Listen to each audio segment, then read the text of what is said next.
On April 5, 1993, a Boeing 767 of Guatemala's TACA airline was coming in for a landing at La Aurora International Airport in Guatemala City.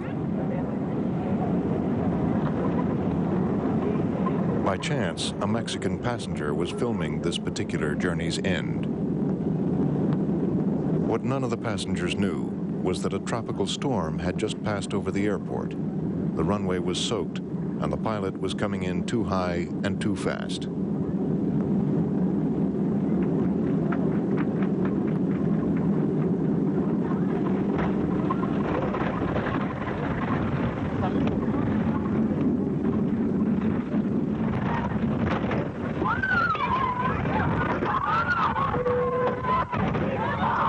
The plane skidded off the end of the runway and plowed into several structures.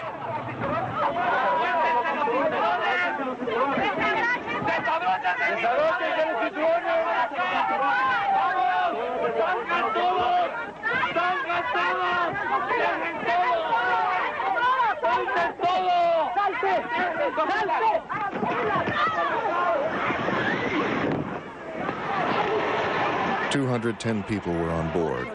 Despite the chaos, only 3 were hurt.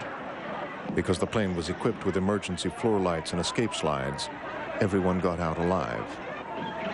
This flight could have had a tragic ending, as sometimes happens when we fail to heed the warnings of the air crash